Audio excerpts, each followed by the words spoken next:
সব মিলিয়ে যাত্রাটা যেন খুব সহজ লাগছিল। চাকা একবার ঢুকলেই যেন শক্ত করে কামড়ে ধরছে, গাড়িটা এগোতেই চাইছে না। চাকা ঘুরছে কিন্তু গ্রিপ পাচ্ছি না ঠিক মতো।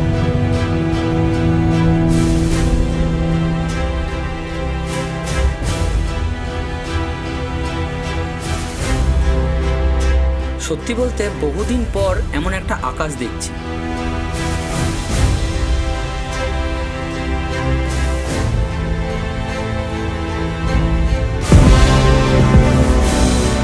Welcome to Tawang. হয়তো তাই অজান্তেই একটু ইমোশনাল হয়ে পড়ছি।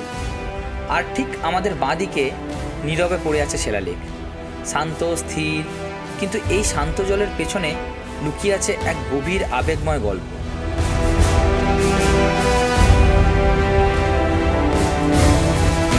এবং অবশেষে আমরা পৌঁছে গেছি যশবন্তগড় ওয়ার মেমোরিয়াল।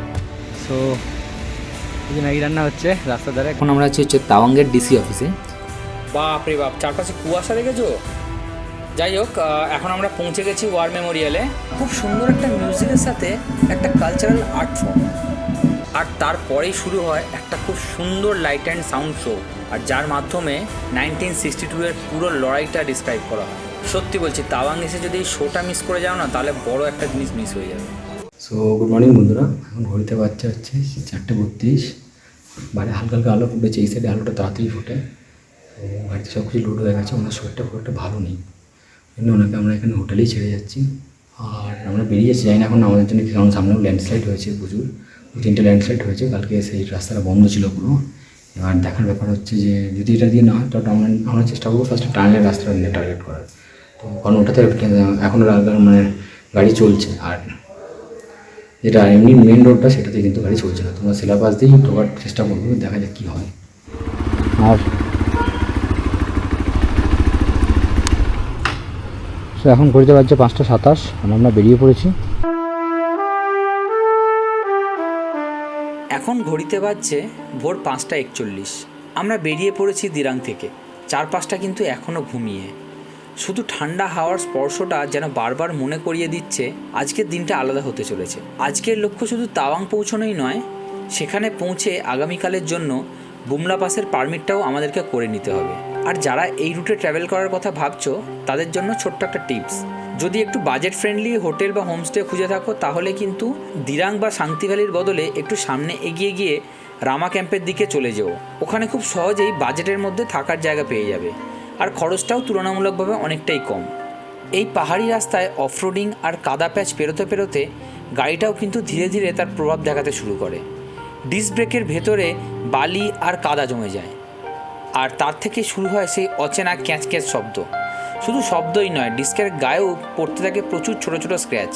তাই এই ধরনের রাস্তায় চালালে ডিস্কটা বা ব্রেক প্যাডটা মাঝে মাঝেই পরিষ্কার করা কিন্তু খুব জরুরি। সো এই সুযোগটা হাতছাড়া না করে রাস্তার ধারে একটা পাইপ দিয়ে জল পড়ছিল, তো একটু থেমে গাড়ির চাকাটা ডিস্কটা ভালো করে পরিষ্কার করে নিলাম। আসলে ডিস্কটা পরিষ্কার থাকা খুব দরকার। যদি ডিস্কটা পরিষ্কার না থাকে না, ফার্স্টে ডিস্কটা স্ক্র্যাচ আসবে। তো এই জিনিসটার প্রতি কিন্তু সবাইকারই নজর রাখা খুব দরকার। এটা আমি আমার পার্সোনাল অভিজ্ঞতা থেকে বলছি, আমার যে পুরনো অভিজ্ঞতা। ব্রেকটি যেন পরিষ্কার থাকে। সো এখন আমরা পৌঁছে গেছি হচ্ছে রামা ক্যাম্পে। দিরাং থেকে রামা ক্যাম্পের দূরত্ব মোটামুটি 10-11 কিলোমিটারের মতো হবে। তো তোমরা যদি এই রামা ক্যাম্প পৌঁছে যেতে পারো, তাহলে কিন্তু এখানে লজিংটা বেশ মানে বাজেটের মধ্যে। মানে ডান পাশে যে বাড়িগুলো আছে প্রত্যেকটাই মোটামুটি গেস্ট হাউস। আসলে আমাদের সাথে ওনার পরিচয় না থাকলে আমরাও হয়তো সেই রামা ক্যাম্পে গিয়েই থাকতাম।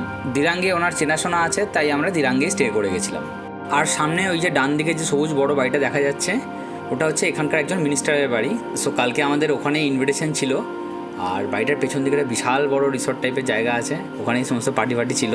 সো সেই জন্যই কালকে রাত্রিবেলা বাড়ি ফিরতে একটু লেট হয়ে গেছে, ব্লগটা প্রপারলি এন্ড করতে পারিনি আগের দিন। তো বাড়িটা কিন্তু দারুণ জায়গায়, এক পাশ দিয়ে বয়ে যাচ্ছে নদী, আর এক পাশে পাহাড়, আর মানুষ কি চায়।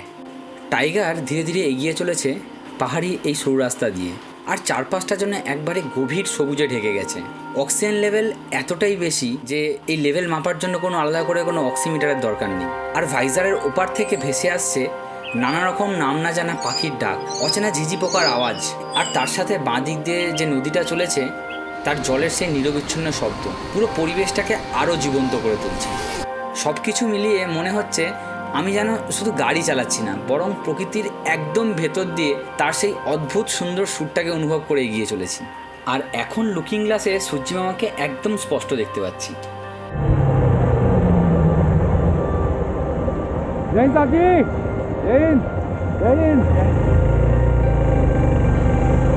অনেকটা পথ আমরা বেশ আরামেই বার করে ফেলেছি। মসৃণ রাস্তা, সুন্দর দৃশ্য সব মিলিয়ে যাত্রাটা যেন খুব সহজ লাগছিল। কিন্তু পাহাড়ি রাস্তায় এই শান্তি বেশিক্ষণ থাকে না। ধীরে ধীরে সেই চেনা উত্তেজনাটা আবার ফিরে আসছে। এবার মনে হচ্ছে থ্রিলের সময় এসে গেছে। দূরেই চোখে পড়ছে একটা ভাঙাচোরা পথের অংশ, আর আমি ভুল না হলে ওটাই সেই ল্যান্ডস্লাইডের জায়গা, যেখানে কালকে ল্যান্ডস্লাইড হয়েছিল, রাস্তা পুরো ব্লক হয়ে গেছিলো। সবাই খুব আস্তে আস্তে নামবে। হ্যাঁ, এখানে এসে বুঝলাম যে ল্যান্ডস্লাইডটা কতটা ভয়ঙ্কর ছিল। চারপাশে ছড়িয়ে আছে ভাঙা মাটি, পাথর, তার উপর আবার সাম্প্রতিক বৃষ্টির ছাপ। পুরো রাস্তাটা একেবারে কাদা আর নরম মাটিতে ঢেকে গেছে। তার মধ্য দিয়ে বড় লরি বা জেসিবিগুলো যাওয়ার ফলে মাটিটা হয়ে গেছে আরও বেশি ভয়ঙ্কর। চাকা একবার ঢুকলেই যেন শক্ত করে কামড়ে ধরছে।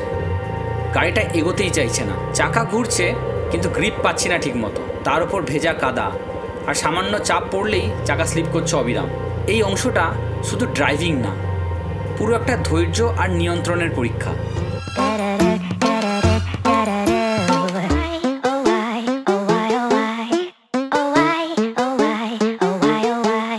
একটা প্রশ্ন আজও আমাকে তাড়া করে বেড়ায়, কেন আমি শহরের সমস্ত সুখ স্বাচ্ছন্দ্যকে ছেড়ে বারবার চলে আসি এই ভয়ঙ্কর দুর্গম রাস্তাগুলোর টানে?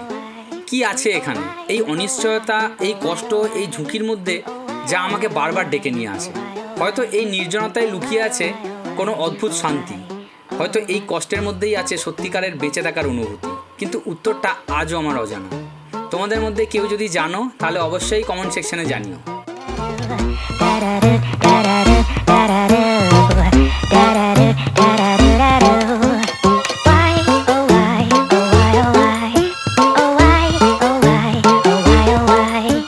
বাইরে এই অবস্থা, কাদায়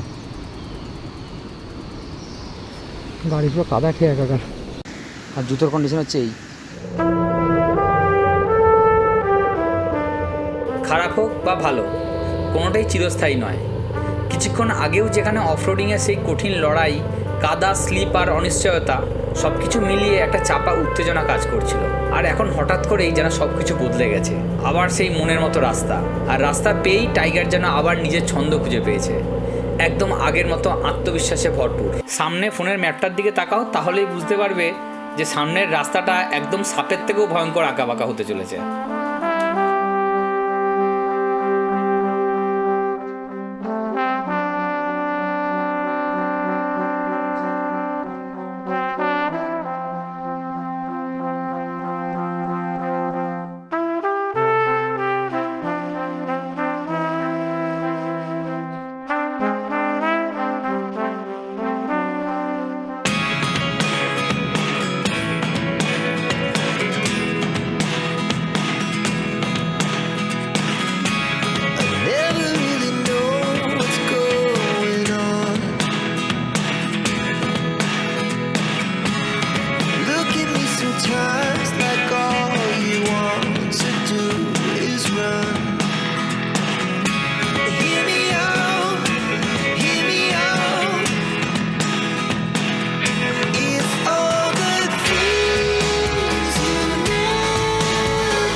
যারা এই রুটে ট্রাভেল করার প্ল্যান করছো তাদের জন্য এই জায়গাটা কিন্তু খুব গুরুত্বপূর্ণ। একটু ভালো করে চারপাশটা দেখে নাও। এখান থেকেই আলাদা হয়ে যাচ্ছে দুটো রাস্তা। সোজা রাস্তা ধরে এগোলেই তাওয়াং, জাং আর শিলা টানেল সব কিছুই একই পথে পড়বে। দূরত্বটাও এখান থেকে একদম পরিষ্কার। তাওয়াং প্রায় 81 কিলোমিটার, জাং 43 কিলোমিটার, আর শিলা টানেল হচ্ছে মাত্র 18 কিলোমিটার। তবে ডান দিকে একটা আলাদা রাস্তা উঠে গেছে, ওটাই শিলাপাসের রাস্তা। এখান থেকে আসার পর পেছন দিকে যে রাস্তাটা আছে, এই মূর্তির একদম এইদিকে রাস্তাটা হচ্ছে যাচ্ছে টুয়ার্ডস শিলা পাস। এটা হচ্ছে মেন রোডটা যেটাতে ল্যান্ডস্লাইড হয়েছে, আর এইটা হচ্ছে শিলা টানেল যেটাতে আছে। তো ফেরার সময় আমরা ওটাকে ট্রাই করবো। সত্যি বলতে বহুদিন পর এমন একটা আকাশ দেখছি, এমন আকাশ যেন বাস্তবে নয়, কোনো শিল্পীর আঁকা ক্যানভাস থেকে উঠে এসেছে। গভীর নীল রঙের বিস্তার, আর তারই মাঝে ভেসে বেড়াচ্ছে সাদা সাদা মেঘের দল। বাঁ দিকে গভীর খাদ, আর সেই খাদ পেরিয়ে মেঘগুলো কখনো নেমে যাচ্ছে আমার নিচে, কখনো এসে পড়ছে একদম চোখের সমতলে, আবার কখনো মাথার উপর দিয়ে ভেসে যাচ্ছে। মনে হচ্ছিল আমি যেন রাস্তা দিয়ে নয়, মেঘের মধ্য দিয়েই এগিয়ে চলেছি। একটা দারুণ অবিশ্বাস্য সুন্দর দৃশ্য, যেটা শুধু চোখে নয় মনে গেঁথে থাকার মতন।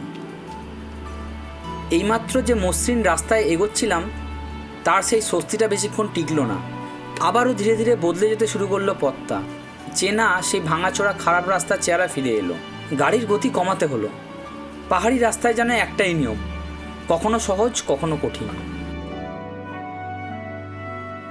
আর এখন আমি যদি খুব ভুল না হয়ে থাকি, আমরা পৌঁছে গেছি সেই বহুল পরিচিত জায়গায়, শিলাটপ, প্রায় 13,700 ফুট উচ্চতায়। Welcome to Tawang. অদ্ভুত একটা অনুভূতি কাজ করছে, কারণ এই জায়গাটা আমি কখনো এর আগে শারীরিকভাবে আসিনি। তবুও চারপাশের প্রতিটা দৃশ্য, প্রতিটা মোড়, প্রতিটা বাড়ি যেন আগে থেকেই চেনা। সত্যি বলতে শিলা পাস, বুমলা পাস, এই জায়গাগুলো আমার কাছে শুধু একটা ডেস্টিনেশন নয়, একটা স্বপ্ন, অনেক দিনের অপেক্ষা, অনেকবার কল্পনায় দেখা। সো আলটিমেটলি পৌঁছে গেছি শিলা পাস। কিন্তু ওয়েদারটা এখন আমার একটু রোদ উঠেছে, প্রচণ্ড ঠান্ডা ছিল, প্রচণ্ড। আর আজ সব কিছুই ধীরে ধীরে বাস্তব হয়ে উঠছে। হয়তো তাই অজান্তেই একটু ইমোশনাল হয়ে পড়ছি, কারণ কিছু কিছু জায়গা থাকে যেখানে পৌঁছানো মানে শুধু ট্র্যাভেলিং নয়, একটা অনুভূতি, একটা স্বপ্ন পূরণ হওয়ার মুহূর্ত। আর এই ট্রিপটাতে সবথেকে বড় থ্যাংক ইউটা কিন্তু একজনেরই প্রাপ্য, সেটা হচ্ছে টাইগারের। কারণ এই কঠিন রাস্তা, অফরোডিং, কাদা, পাহাড়ি বাঁক সব কিছুর মধ্যে দিয়ে নিঃশব্দে পাশে থেকে যে সেটা হচ্ছে টাইগার। আমার সাথে সাথে কখনোই হাল ছাড়েনি, প্রতিটা চ্যালেঞ্জ পেরিয়ে আমাদেরকে এগিয়ে নিয়ে গেছে সামনের দিকে। তাই সত্যি বলতে এই জায়গায় পৌঁছানোর পিছনে সবথেকে বড় অবদান কিন্তু ওরই। Thank you tiger, thank you. এখন আর শব্দ নয়, উপভোগ করো একটা সুন্দর সিনেমেটিকের। But if I lay down and I play dead and I stay dead, maybe you'll get sick of being the monster out of my head, under my bed. Think you're something out of my nightmares, standing right there. But if I lay down and I play dead and I stay dead, then will you get bored of killing me? Silhouettes of you are like a taunt. Never really know just what you want. With you I don't ever feel calm. I can feel the sweat inside my palms. Play with me like cats and a string. You don't understand the pain it brings. You don't ever wanna give me wings. You don't ever wanna set me free. You know I'm addicted to you, and it's twisted, you've been gifted with the evil voodoo. Got me coming back for more, even when I've been screwed. Dolls full of pins. High অল্টিটিউডে বেশিক্ষণ থাকা ঠিক নয়, আর পাহাড়ের আবহাওয়া সেটা তো একদমই অনিশ্চিত। এই তো কিছুক্ষণ আগেও আকাশটা একদম পরিষ্কার ছিল, আর এখন হঠাৎ করেই চারপাশটা ঘন মেঘে ঢেকে গেছে। ঠান্ডাটা কেমন কনকনে হয়ে উঠছে ধীরে ধীরে, হাওয়ার ছোঁয়াতেই সেটা টের পাওয়া যাচ্ছে। আর ঠিক আমাদের বাঁদিকে নীরবে পড়ে আছে শিলালেক, শান্ত স্থির, কিন্তু এই শান্ত জলের পেছনে লুকিয়ে আছে এক গভীর আবেগময় গল্প। লোকমুখে শোনা যায় এখানকার দুই বোন সেলা আর নুরা 1962 সালের ভারত এবং চীন যুদ্ধের সময় ভারতীয় সেনাদেরকে সাহায্য করতেন খাবার এবং ইনফরমেশন দিয়ে। এই সময় এক সাহসী জওয়ান যশবন্ত সিং রাওয়াত এই অঞ্চলে অসাধারণ সাহসিকতার সাথে লড়াই করেছিলেন। সেলা নাকি তাকে নিয়মিত সাহায্য করতেন, গোপনে তথ্য পৌঁছে দিতেন। কিন্তু একসময় যুদ্ধের নিষ্ঠুর বাস্তবতায় যশবন্ত সিং শহীদ হন। এই খবরটা যখন সেলার কাছে পৌঁছায়, তিনি সেই শোক সহ্য করতে পারেননি। কথিত আছে এই লেকের জলেই ঝাঁপ দিয়ে তিনি নিজের জীবন শেষ করেন, আর সেই থেকেই এই লেকের নাম হয় সেলা লেক। আর তার বোন নুরার নাম থেকেই নাকি জাং বা নুরাংয়ের নামকরণ হয়েছে, যেখানে আজকের সেই বিখ্যাত জাং জলপ্রপাত। এটা হচ্ছে ইয়াক, এটা তো পায়ের জিনিস। এখানে অনেক জন আছে। চলো গৌতম দেখবো। এরপর আমাদের পরের গন্তব্য যশবন্ত সিং ওয়ার মেমোরিয়াল। কিন্তু পাহাড়ি এই পথটা এত সহজে কাউকে যেতে দেয় না। যাওয়ার পথে এদিক সেদিক ছড়িয়ে আছে অসংখ্য ছোট ছোট জলপ্রপাত। পাহাড়ের গা বেয়ে নেমে আসা সেই জলের ধারা এতটাই সুন্দর যে থামতে না চাইলেও বারবার থামতে হচ্ছে। কোনটারই আমি নাম জানি না, কিন্তু সত্যি বলতে প্রতিটা ঝর্ণাই যেন নিজের মতো করে একটা গল্প বলে যাচ্ছে, আর আমরা সেই গল্পের টানেই বারবার থেমে যাচ্ছি।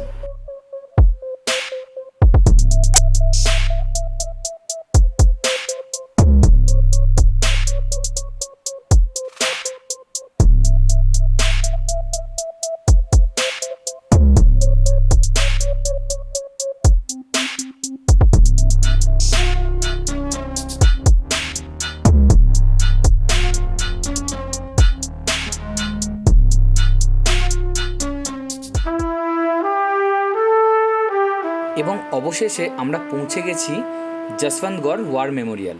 পাহাড়ের কোলে দাঁড়িয়ে থাকা এই জায়গাটা এক সাহসের গল্প, এক অদম্য লড়াইয়ের সাক্ষী। 1962 সালের ভারত চীন যুদ্ধের সময় ভারতীয় সেনার এক জওয়ান রাইফেলম্যান যশবন্ত সিং রাওয়াত এই এলাকায় অসাধারণ সাহসিকতার পরিচয় দিয়েছিলেন। শোনা যায় প্রায় একাই তিনি টানা 72 ঘন্টা ধরে শত্রুপক্ষের বিরুদ্ধে লড়াই চালিয়ে যান।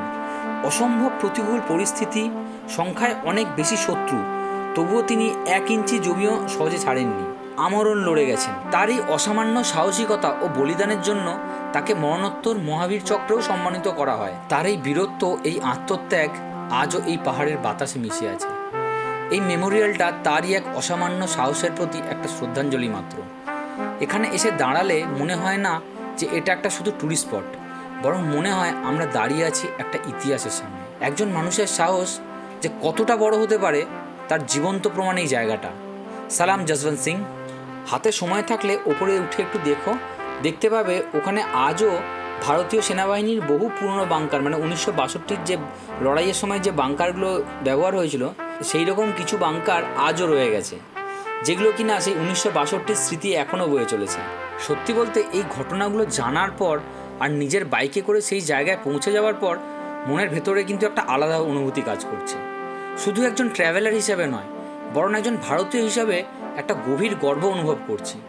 কারণ এই পথটা কিন্তু শুধু পাহাড়ের নয়, এই পথটা সাহসের, ত্যাগের, ইতিহাসের। আর এই মেমোরিয়ালের ঠিক বাইরেই ইন্ডিয়ান আর্মির তরফ থেকে সবার জন্য থাকে বিনামূল্যে চা এবং জলের ব্যবস্থা। আমি তো চা খাই না, বাট ওয়াটার বটলটা কিন্তু ফিল করে নিলাম। ট্যাঙ্কিতে এখন আর মাত্র 4 দাগ বাকি, মানে এবার থামার সময় হয়ে গেছে। এই দীর্ঘ পাহাড়ি যাত্রায় টাইগারও তো কম কষ্ট করেনি, এবার তারও একটু বিশ্রাম আর সবথেকে জরুরি তার খাওয়ার পালা। তো চলো একটু থেমে পেট্রোল ভরে নেওয়া যাক। এবার আমাদের পরের লক্ষ্য হচ্ছে বুমলা পারমিট, কিন্তু আকাশটা যেন সেই পথটাকে আরও একটু কঠিন করে তুলতে চাইছে। ওপরে ভেসে বেড়াচ্ছে সাদা সাদা মেঘ, আর হঠাৎ 2-1 ফোঁটা বৃষ্টি এসে পড়ছে গায়ে। ওয়েদারটা ধীরে ধীরে বদলে যাচ্ছে, একটু ঠান্ডা, একটু রহস্যময়। তবে রাস্তার চরিত্রটাও এখন আর আগের মতো চওড়া নয়। পাহাড়ি সেই খাড়া ওঠানামা পথটা রয়ে গেছে, কিন্তু রাস্তা এখন অনেকটাই সরু এবং শান্ত। এই জায়গাটার নাম হলো জাং। সো এই ম্যাগি রান্না হচ্ছে রাস্তার ধারে, গাড়ি ওখানে রেখে দিয়েছি, ওরা ওখানে রান্না করছে ওটস। হ্যাঁ, আর আমি এখানে রান্না করছি। ওরা ব্রিজটার এক প্রান্তে ওরা করছে, এক প্রান্তে আমরা করছি, কারণ এই দুটো আমাদের ডাইনিং টেবিল। সো ম্যাগি খাওয়া হয়ে গেছে, আর এখন হচ্ছে কফি। পুরো ব্ল্যাক কফি বানিয়ে নিয়েছি ভালো করে। খেয়ে দেয় ঘুমটা একদম, যেটুকু একটু হালকা ঠান্ডার জন্য আলসি লাগছে, পুরো কেটে যাবে, তারপর আবার চলবো রাস্তা। তো খাওয়া দাওয়া হলো, খাওয়ার পর টুকলো আর কি এতটা খিদে পেয়েছিলাম 4টে ম্যাগি। বেসিক্যালি আমি একটা নিজের মধ্যে 2টো ম্যাগি খাই খেলে দাঁড়িয়ে।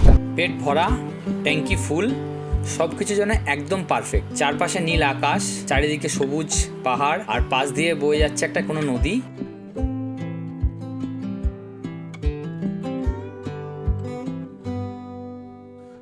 শেষমেশ আমরা এখন পৌঁছে গেছি অরুণাচলের ডিসি অফিসে। এখানেই পারমিট হবে, বাট সামনের গেটটা বন্ধ। এনাদের থেকে জানতে পারলাম বিকেল 3টে থেকে আবার পারমিট দেওয়া শুরু হবে। ঘড়িতে এখন দুপুর 2:30 বাজছে, মানে প্রায় আধ ঘন্টার মতো আরও লাগবে। ভেতরে একবার গিয়ে দেখে আসি কি ডকুমেন্ট লাগবে। এখন আমরা হচ্ছে তাওয়াংয়ের ডিসি অফিসে। এখানে কিন্তু যে ডকুমেন্টগুলো লাগবে, এখানে টাইমিংটা যতদূর মনে হয় সকালবেলা সকাল 10টা থেকে 1টা অবধি টাইমিং আছে, তার মধ্যে পারমিট করাতে হবে। আর দুপুরবেলা বোধহয় দুপুরে মানে 3টে অবধি বন্ধ থাকে, 3টের পর থেকে টুয়ার্ডস ওই মানে 4টে 4:30 অবধি ওর পেপার করে। তো আমাদের একটা করে পেপার কম হয়ে গেছে। মনে রাখবে এখানে যে ডকুমেন্টগুলো জমা করতে হবে সেটা কিন্তু 2টো করে দিতে হবে। আধার কার্ড, গাড়ির ইন্স্যুরেন্স কিন্তু মাস্ট, সব কিছু 2টো করে কপি লাগবে। আধার কার্ড, ইন্স্যুরেন্স, গাড়ির লাইসেন্স, আইএলপি পারমিট, এগুলো সব কটার কিন্তু 2টো করে পেপার লাগবে, ঠিক আছে? 2টো করে জেরক্স কপি লাগবে, এবং তারপরেই তোমার পারমিট পাবে, এবং সেটা 2 কপি, একটা আর্মিরা রেখে নেবে, একটা এরানা রেখে নেবে যত মনে হয়।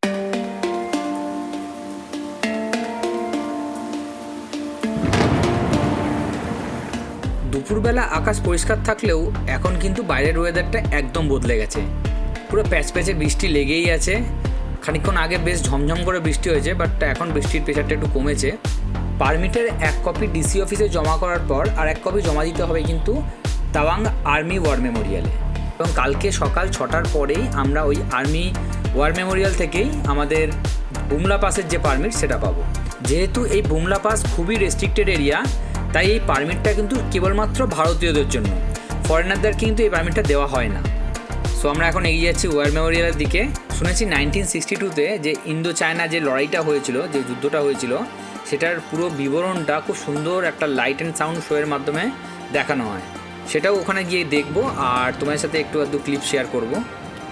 বাপরে বাপ, চারপাশে কুয়াশা দেখেছো? যাই হোক, এখন আমরা পৌঁছে গেছি ওয়ার মেমোরিয়ালে, আর গাড়িটাকে একটা প্রপার জায়গায় পার্ক করে পারমিটটাকে প্রপার জায়গায় সাবমিট করে তারপর তোমার সাথে কথা বলছি।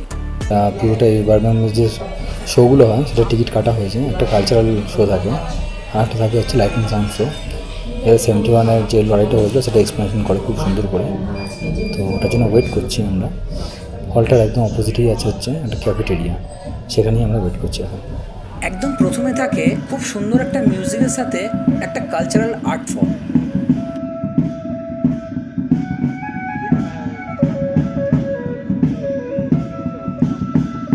আর তারপরেই শুরু হয় একটা খুব সুন্দর লাইট অ্যান্ড সাউন্ড শো, আর যার মাধ্যমে 1962-এর পুরো লড়াইটা ডিসক্রাইব করা হয়। সত্যি বলছি, তাওয়াং এসে যদি এই শোটা মিস করে যাও না, তাহলে বড় একটা জিনিস মিস হয়ে যাবে।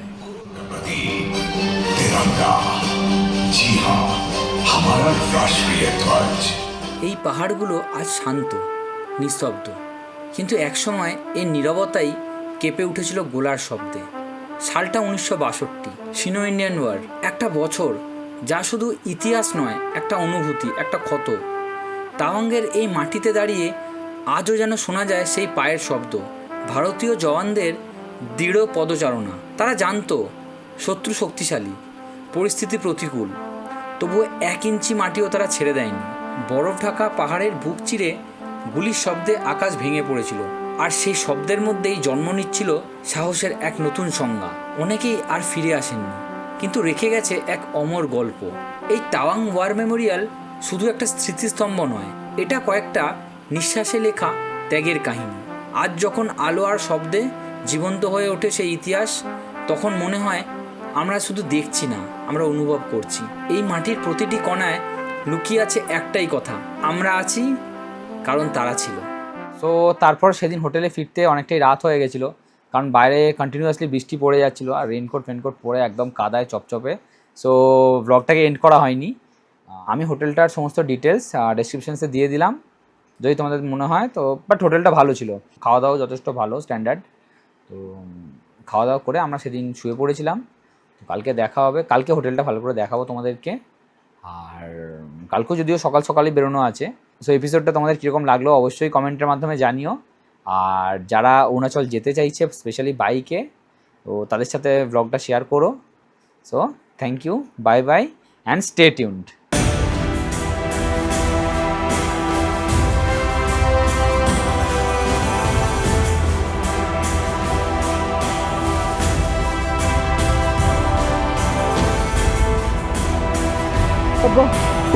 बहुत जगह